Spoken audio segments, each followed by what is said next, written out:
Bem-vindos a mais um vídeo com reflexões no YouTube. Quero agradecer a você por estar acompanhando os meus vídeos. Quero convidá-la para que se inscreva no meu canal, acione o sininho e receba a notificação de novas postagens. Hoje eu vou falar sobre um assunto muito interessante e bastante importante. É que eu tenho sido procurado por muitos pais e avós que estão preocupados com a doutrinação dos seus filhos nas universidades onde eles estudam. Em primeiro lugar, eu vou pedir licença para falar um pouquinho da minha vida. Eu sou um filho de uma mãe que ficou viúva muito jovem, perdi meu pai com 5 anos muito cedo e tive desde cedo que aprender a dar valor ao trabalho. Eu estudei num colégio particular de franciscanos. A minha família, enquanto meu pai era vivo, era de classe média. Depois que meu pai faleceu, nós perdemos todas as condições e ficamos uma família de classe média baixa, com muitas dificuldades. Éramos em 4 filhos. E no colégio onde eu estudei, estudavam as pessoas com bom poder aquisitivo. Mas com o esforço da minha mãe, eu também pude ter essa formação num colégio que hoje tem cerca de 150 anos, que é o Colégio Franciscano Santo Antônio, em Blumenau. Desde jovem, eu fui líder estudantil. Primeiro participei da JUFRA, Juventude Franciscana, e fui líder da JUFRA. Depois, ingressei na Faculdade de Direito em Florianópolis, uma universidade federal. Não consegui me manter lá.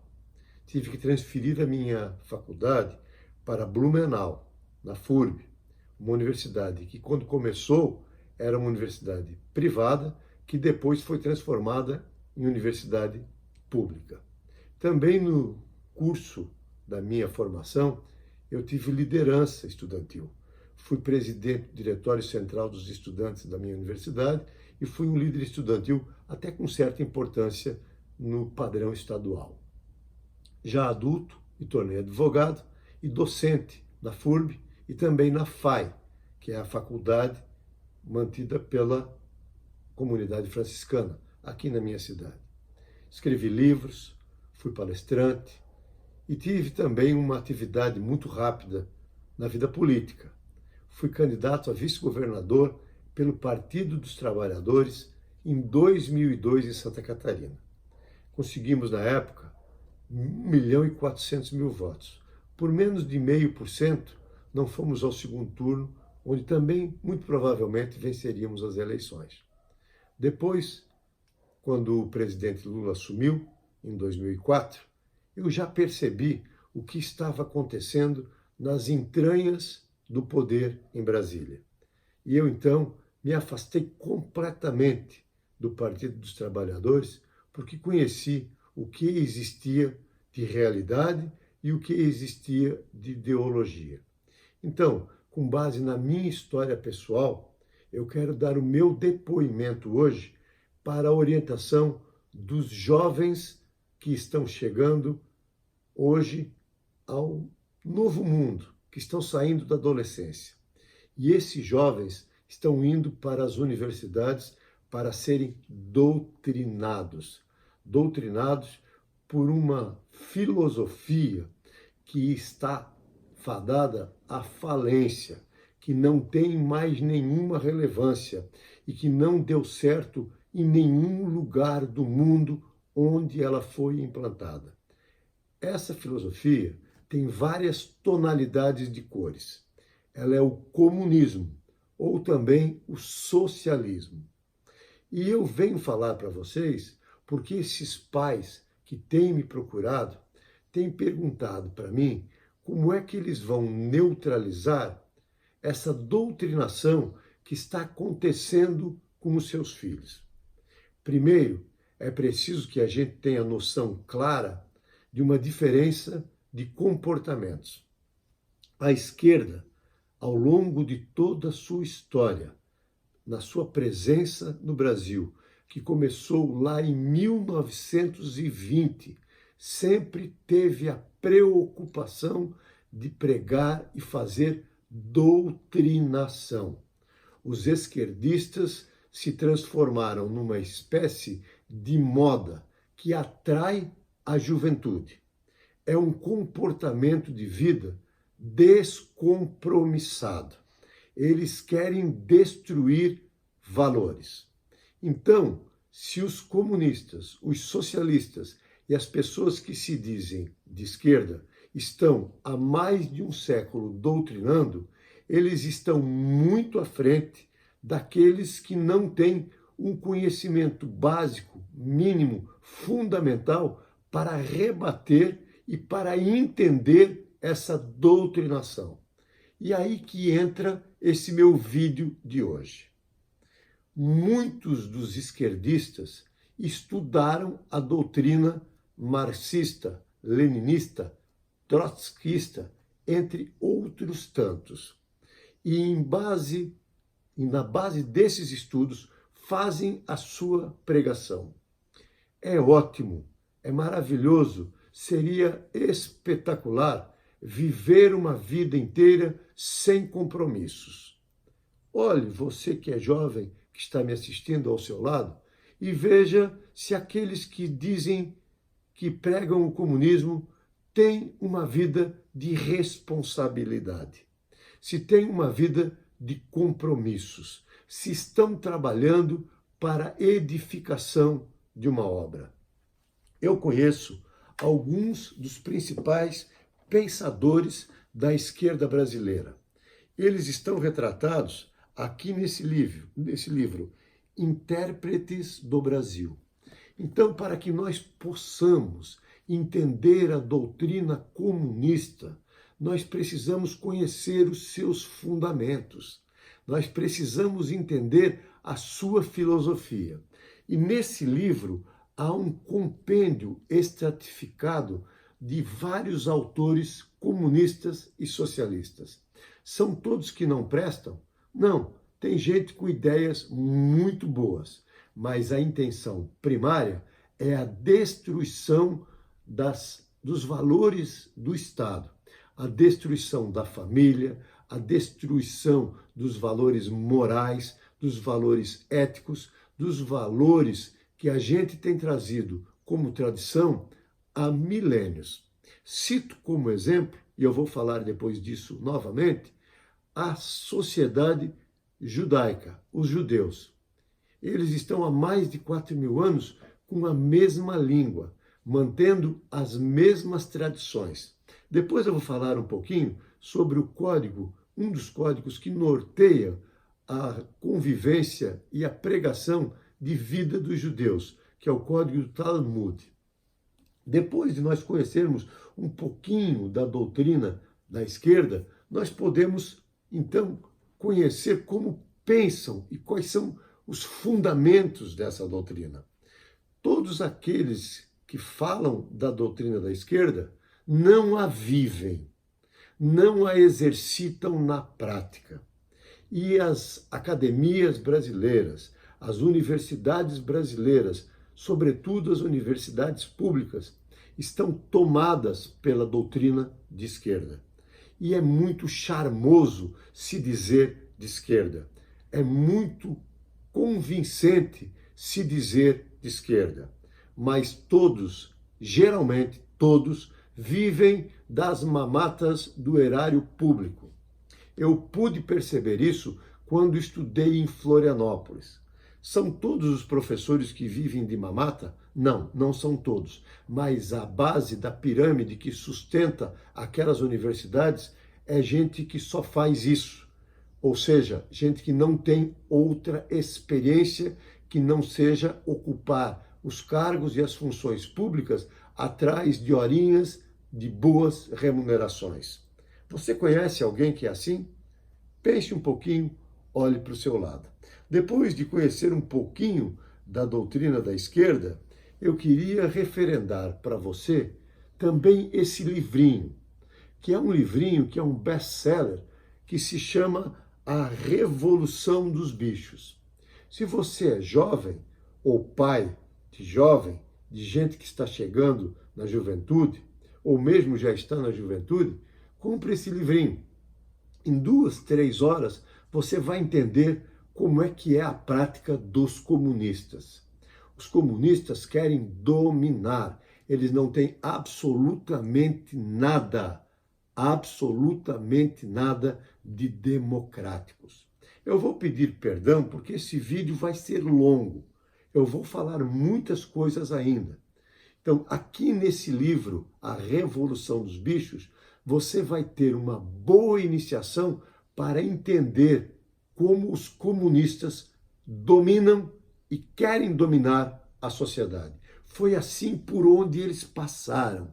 Foi assim na Rússia, está sendo assim em Cuba, está sendo assim na Venezuela, na Coreia do Norte, foi assim na China de Mao Tse-tung, foi assim na Cortina de Ferro. É preciso entender como eles praticaram a sua doutrinação e como eles querem dominar a população. E quem me diz que não gosta de política vai pagar um preço caríssimo, porque vai ser governado por quem gosta de política. Depois de entender um pouquinho sobre o comunismo, eu vou falar de um outro livro muito interessante para vocês, que os comunistas odeiam. É esse livro aqui, ó, O Livro Negro do Comunismo, onde estão os números e os resultados da implantação na prática, no curso da história, da doutrina comunista. São fatos históricos comprovados. E contra fatos não há argumentos. Para que você possa discutir e não se encolher, não ter medo dos comunistas, você tem que aprender o que eles fizeram. Você tem que conhecer como eles agem. E um outro ponto muito importante é que eles não permitem o contraditório. E geralmente tentam ganhar o debate no grito, na intimidação, colocando rótulos. Ou é homofóbico, ou é nazista, ou é não democrático, ou é ditador, ou é fascista. Experimente enfrentá-los com argumentos, de forma firme, consistente, com base, e diga a eles exatamente o que você sabe. Mas se você não sabe nada, não pode debater. Depois de aprender um pouco sobre a história do comunismo, aqui eu estou falando só sobre os pontos negativos, eu vou sugerir a você estudar um pouco de filosofia. Filosofia é a história do conhecimento. Nesse livro, que é um livro muito antigo, mas que você encontra em sebos, você vai ter uma noção também sobre a história da filosofia que levou Karl Marx e Engels a escreverem os tratados sobre o comunismo. Que muitos, a grande maioria dos comunistas, que se dizem comunistas, não leu, não conhece e não pratica. Depois de aprender um pouco sobre filosofia, é hora de você aprender um pouquinho sobre os ismos. Vários ismos existem. O comunismo, o socialismo, o mercantilismo, o capitalismo, enfim, todos os ismos estão retratados de forma sumária para que você tenha uma noção geral de como pensam os criadores e os filósofos que fizeram cada uma dessas escolas, estão retratados nesse livro Os Ismos. E agora eu vou falar uma coisa extremamente importante, que é esse livro aqui. É um livro bem recente, Os Titãs da História. Aqui dentro estão líderes que vêm desde a Idade Antiga, muito antes do Império Romano, muito antes mesmo da civilização judaico-cristã, e vão até os nossos dias. Retratam aqui biografias rápidas de quase 50 titãs da história, que foram líderes.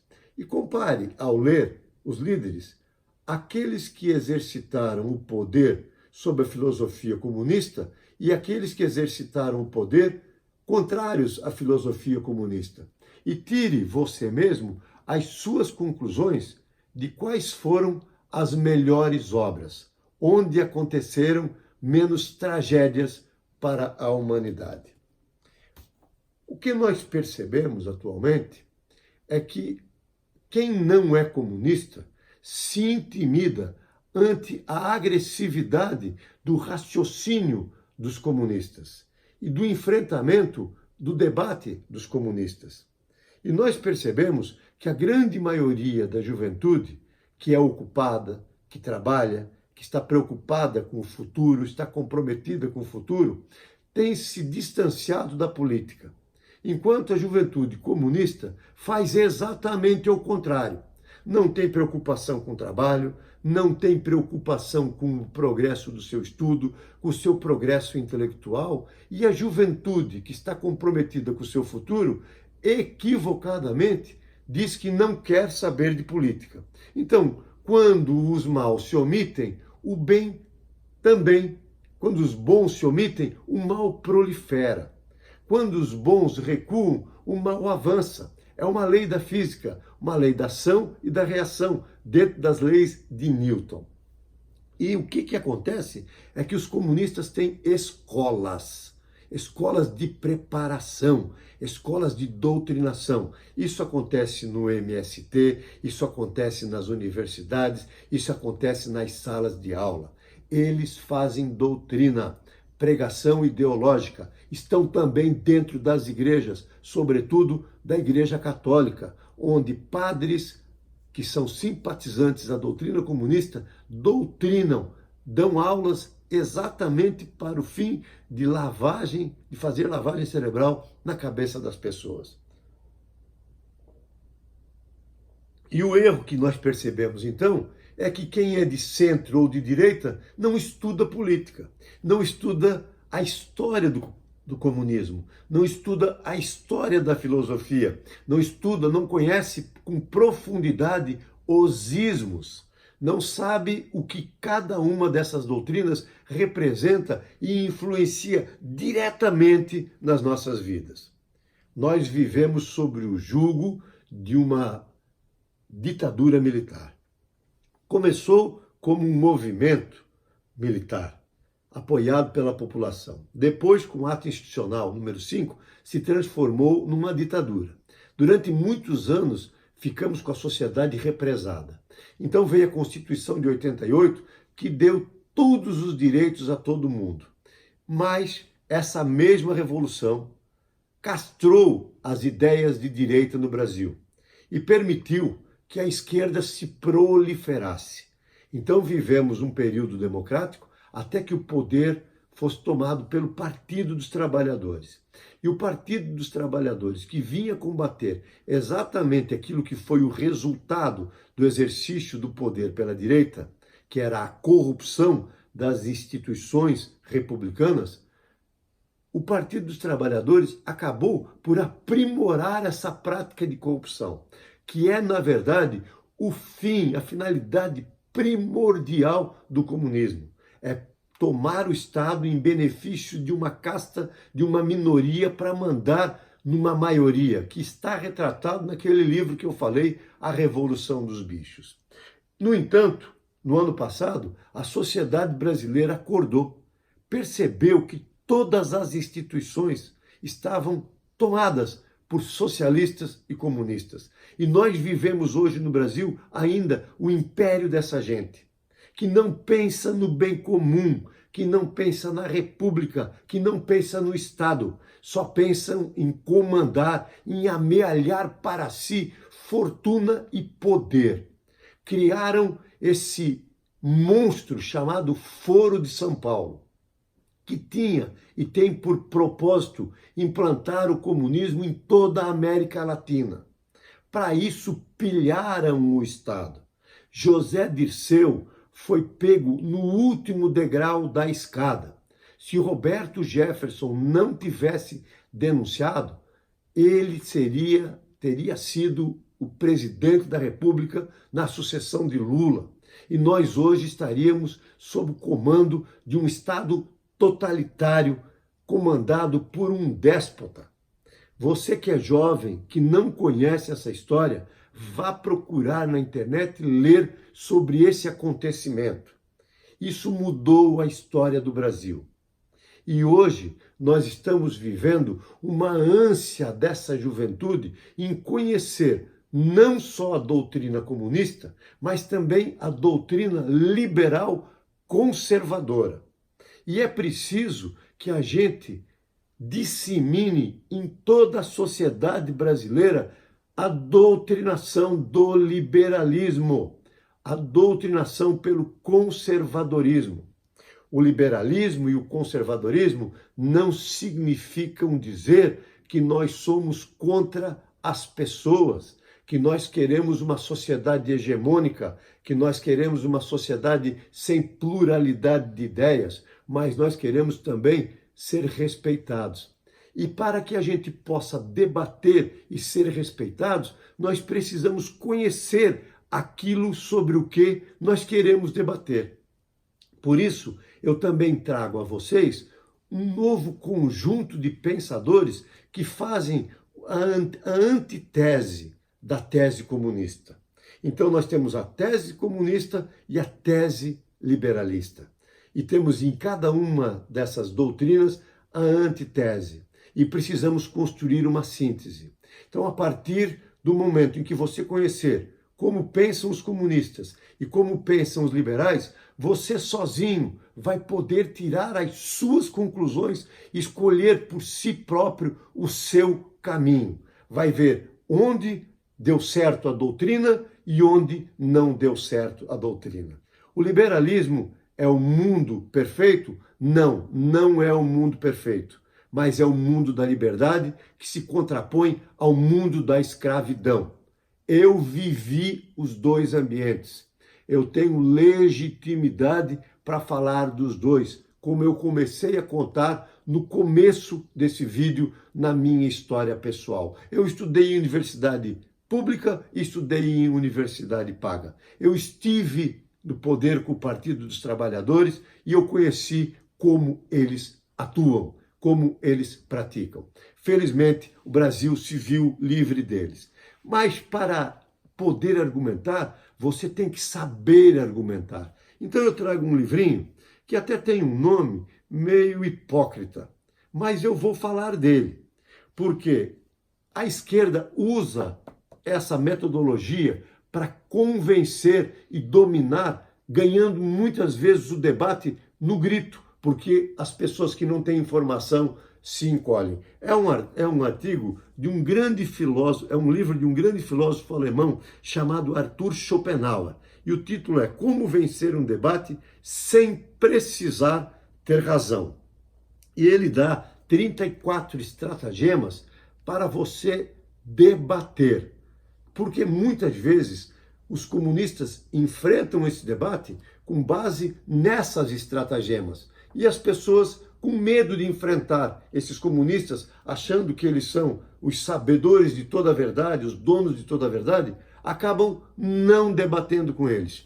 A partir desse livrinho, você vai estar preparado basicamente para fazer o debate, para fazer a discussão e dar de volta àqueles que o acusam de fascista, de sexista, de machista, os argumentos necessários para fazer o contraponto. Depois eu quero falar um pouquinho também sobre este grande filósofo, que se chama, é um dos clássicos, Ludwig von Mises. É um dos pais do liberalismo moderno. Ele fala sobre ação humana. É um livro muito denso, mas ele é fundamental para quem quer estudar a doutrina liberal, para quem quer estudar também o mercantilismo e a nova sociedade que está se formando ao entorno do mundo. Se você tiver condições, você compra esse livro. Senão você pode baixá-lo na internet. No Instituto Liberal também tem uma sinopse dele. É muito fácil de encontrar nas livrarias e nos sebos. E por fim, eu quero falar um pouquinho sobre o novo mentor da nova filosofia liberal conservadora do Brasil. Eu me refiro ao professor Olavo de Carvalho, que é um homem que não tem aquele viés aproveitador que geralmente está na academia. O professor Olavo de Carvalho é um dos mais importantes filósofos da atualidade brasileira e vai para a história marcando o seu tempo, deixando uma obra. Ele tem vários vídeos na internet. Vá procurar conhecer o seu pensamento.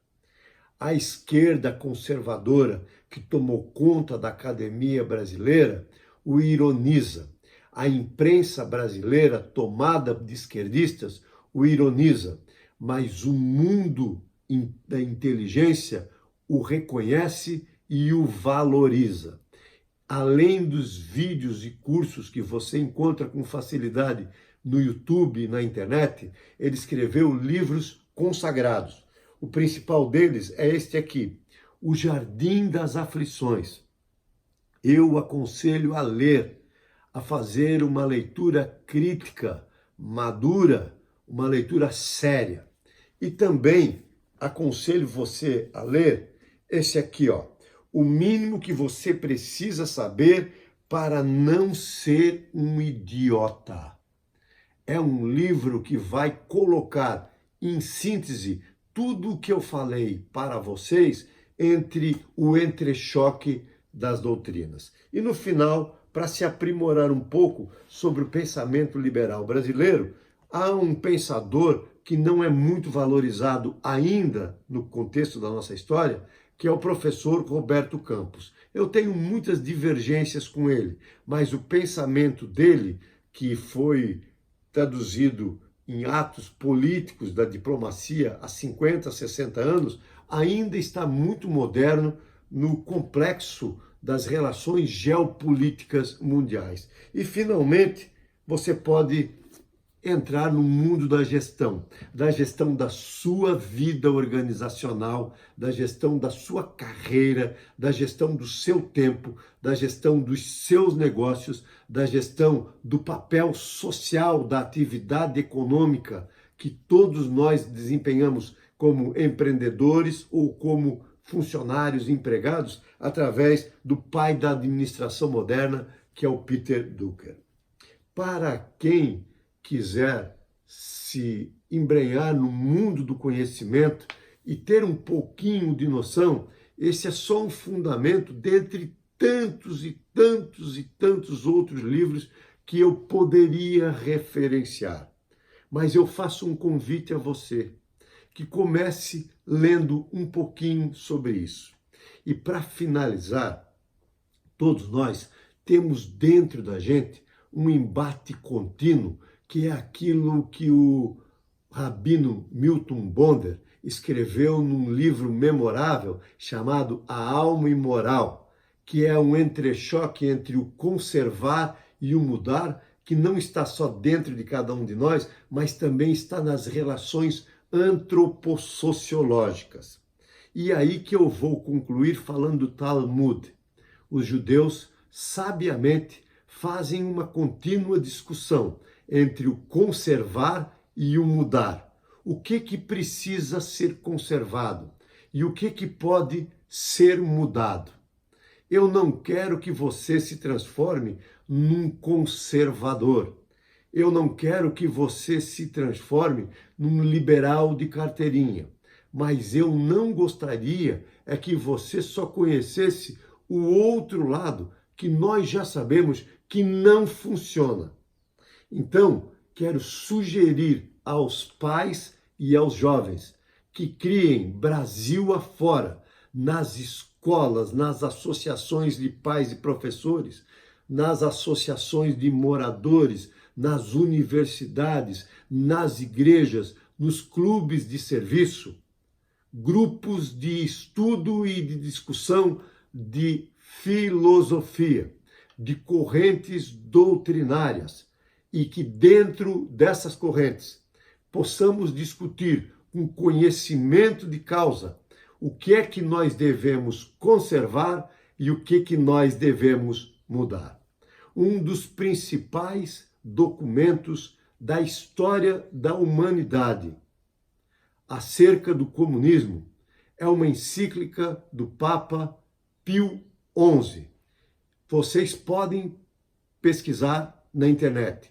Encíclica Papal Anticomunismo. Nesta encíclica, vocês encontram uma estratificação do conservar e do mudar. Conservar um combate diuturno, ininterrupto e permanente contra o comunismo, que quer estraçalhar os valores que a humanidade levou milênios para construir. Os patrimônios da ética, da moral, da família, da honestidade e da sociabilização do saber, dos meios de produção, mas sem a imposição e o comando de grupos que querem mandar e nos escravizar. Lá nessa encíclica também, nós vamos aprender um pouquinho sobre a filosofia que não devemos conservar, mas que podemos mudar. Mas conservar ou mudar é uma escolha só sua. Eu já escolhi a minha. Conheço o outro lado.